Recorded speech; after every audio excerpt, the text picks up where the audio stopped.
বৌদি,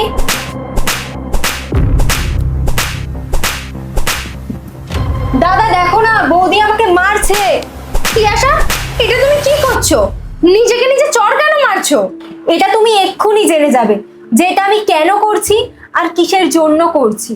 দাদা, দাদা, কি হয়েছে বলো তো? কি শুরু করেছো তোমরা দুজনে? দাদা, আমার এই ঘরে কি আর এইটুকুই সম্মান রয়ে গেছে যে বৌদি এখন থেকে আমার গায়ে হাত তুলবে? যে বৌদিকে আমি এত ভালোবাসি সেই বৌদি আমার গায়ে হাত তুলছে। লিজ, কি বলছে তিয়াশা এটা? এটা তুমি কি বলছো অনিক? তিয়াশা আমার ননদ, আমার বোনের মতো। আমি কেন ওর গায়ে হাত তুলবো? আরে ও নিজেকেই নিজে চড় মারছিল এতক্ষণ ধরে, তারপরে বলছে আমি নাকি ওকে মেরেছি। আচ্ছা বৌদি, আমাকে একটা কথা বলো তো, আমি কি কোনো মেন্টাল হসপিটাল থেকে এসেছি যে যে আমি নিজেকে নিজে থাপ্পড় মারবো?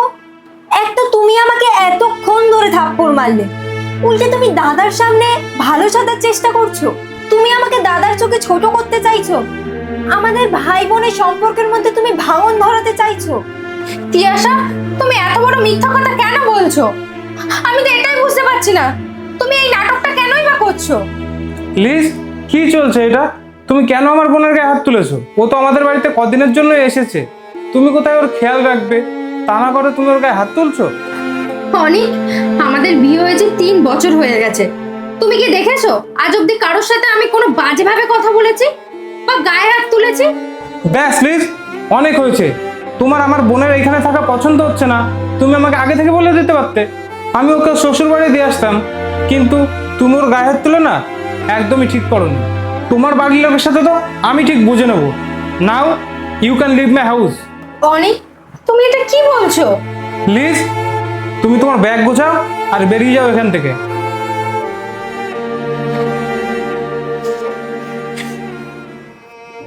শোন বোন, তুই রাগ করিস না। আমি তোর বৌদির হয়ে তোর কাছে আমি ক্ষমা চেয়ে নিচ্ছি। তোর বৌদির হয়তো তোর এই বাড়িতে থাকা পছন্দ হয়নি, কিন্তু আমার কাছে আমার বউয়ের থেকে আমার এই ছোট্ট বোনটাই আগে। আর তুই এসব কিছু মনে করিস না, তুই তোর নিজের খেয়াল রাখিস। থ্যাংক ইউ দাদা।